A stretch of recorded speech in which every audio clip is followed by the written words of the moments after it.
आज हम अपने क्लास में क्लास 11th के बच्चों का प्रेजेंटेशन कराने जा रहे हैं। हमारी क्लास के कुछ बच्चे कुछ टॉपिक्स को आपके सामने प्रेजेंट करेंगे और आप देख के बताइएगा कि उनका प्रेजेंटेशन कैसा है, क्या इम्प्रूवमेंट की नीड है। तो एक एक बच्चा यहाँ आके प्रेजेंट करेगा। आज और Hello everyone, my name is Divya. The topic of my presentation is morphology of flowering plant. Morphology कहते किसे है? मॉर्फोलॉजी के अंतर्गत हम किसी पौधे के बाह्यतम संरचनात्मक जो लक्षणें होती हैं उसके बारे में हम इसमें अध्ययन करते हैं। इसके आधार पर ये दो भागों में बांटा गया है। पहला जो है वो हमारा रूट सिस्टम है,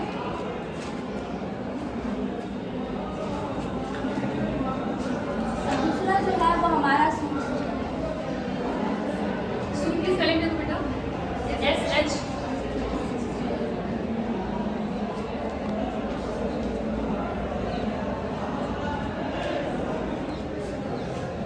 रूट सिस्टम और सूट सिस्टम कहते किसे है? मान लीजिए हम कोई पौधा ले लेते हैं, कोई सा भी पौधा है, इसके नीचे का जो भाग होता है वो हमारा रूट सिस्टम होता है और इसके ऊपर का जो भाग होता है, मान लीजिए ये पत्ती है, ये फ्लावर है और ये जो तना है, ये जितना भाग है इसे हम सूट सिस्टम कहते हैं। मान लीजिए कोई सीड है, जैसे हम चना का सीड लेते हैं, जहाँ से हमारा रूट निकलता है उसे हम मूलांकुर कहते हैं और जहाँ से हमारा तना निकलता है उसे हम प्रांकुर कहते हैं। जो हमारा रूट होता है वो 3 प्रकार का होता है। जो हमारा रूट होता है वो 3 प्रकार का होता है। पहला जो होता है वो हमारा टैप रूट होता है, दूसरा पहला जो होता है वो हमारा टैप रूट सिस्टम होता है, दूसरा जो होता है वो हमारा फाइब्रेट रूट सिस्टम होता है। हो जाएगा और जो तीसरा होता है वो हमारा एडवेंटिशियस रूट होता है। जो हमारे टैप रूट होते हैं ये द्विबीजपत्री पौधों में पाए जाते हैं। जैसे हम ले लेते हैं सरसों का जो पेड़ होता है उसकी जो जड़ें होती है वो एकदम सीधी होती है। जो हमारा दूसरा जो है वो हमारा है फाइब्रेट रूट सिस्टम। इन पौधों में ये एक बीजपत्री पौधों में पाया जाता है और इसकी जो जड़ें होती हैं ये तनों के आधार से निकलती हैं। जैसे गेहूं का पौधा ले लीजिए, धान का पौधा ले लीजिए। और जो हमारा एडवेंटिशियस रूट होता है ये रेडिकल से ना निकलकर ये अन्य भागों से निकलता है। जैसे आप लोग तो देखते हैं ये बरगद का पेड़।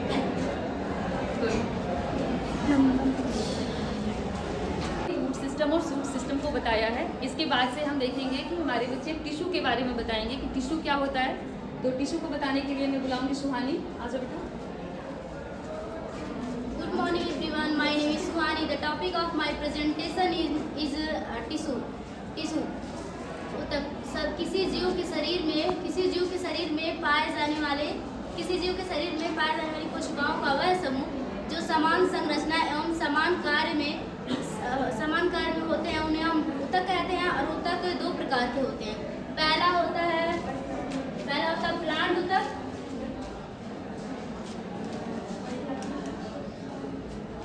और दूसरा होता है एनिमल।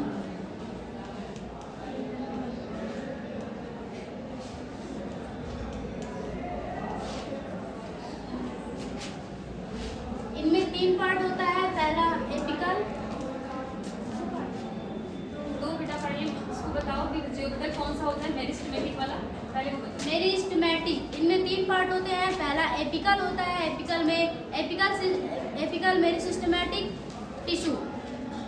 इसमें जड़ तथा तनों इसमें 2 प्रकार का होता है। प्लांट में 2 प्रकार होते हैं। पहला मेरिस्टेमेटिक और दूसरा परमानेंट। मेरिस्टेमेटिक में 3 पार्ट होता है। एपिकल मेरिस्टेमेटिक और लेटरल मेरिस्टेमेटिक होता है और तीसरा इंटरकैलरी मेरिस्टेमेटिक होता है।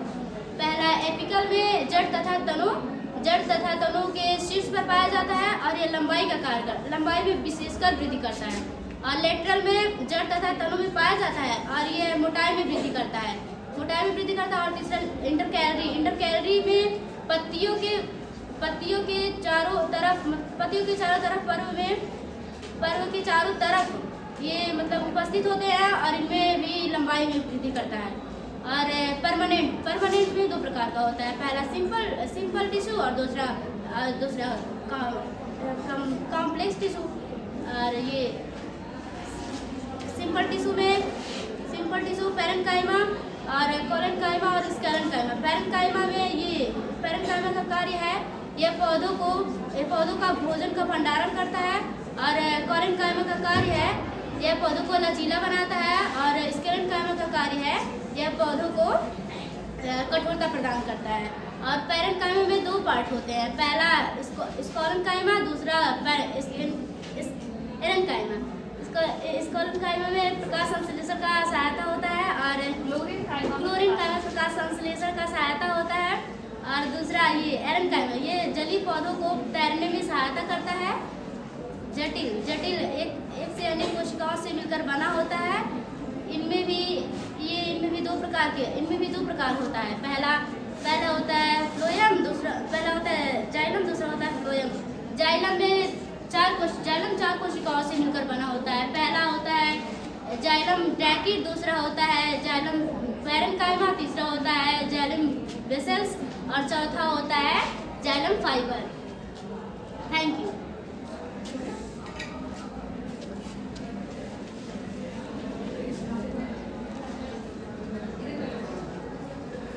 Thank you Suhani. इसके बाद से अब वंदना चौरसिया सेम टॉपिक को बताएंगे, टिशू को ही। फिर हम लोग देख पाएंगे कि टिशू के बारे में जो चीज़ें सुहानी ने नहीं बताया था वो वंदना बताएंगे। आइए बेटा शुरू से बताइए।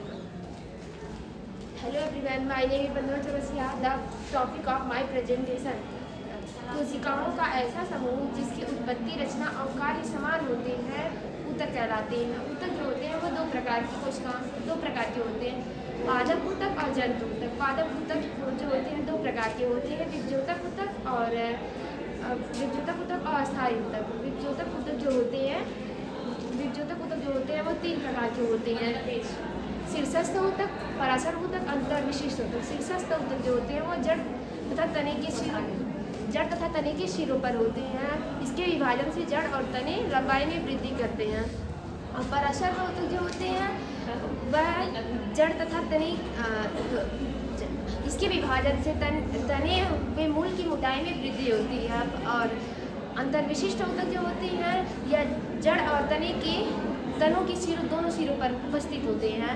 और अस्थायी ऊतक जो होते हैं वह तीन प्रकार के होते हैं। अस्थायी ऊतक तीन प्रकार के होते हैं, सरल अस्थायी ऊतक, जटिल अस्थायी ऊतक और स्रावित ऊतक।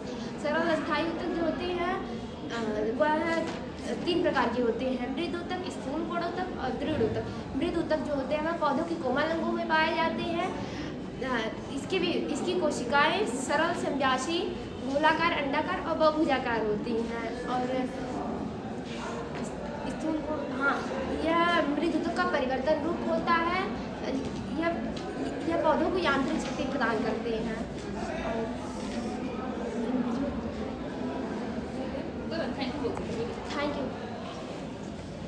थैंक यू वंदना, बहुत अच्छा से आपने कोशिश किया।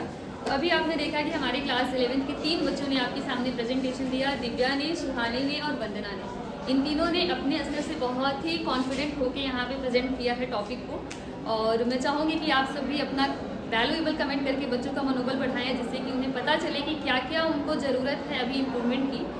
और ये जो इनिशिएटिव है ये सिर्फ उन बच्चों के लिए है जो मेरे क्लास में अपना कॉन्फिडेंस बूस्ट करना चाहते हैं। और ये सारे बच्चों को कभी ना कभी कहीं जाके बोलने का मौका हमको देना होता है। इस वजह से हमने क्लास में ही रिवीजन का एक नया तरीका अपनाया है और हर टॉपिक को बच्चे के माध्यम से ही हम यहाँ पे रिवाइज करवाते हैं। So keep watching, thank you.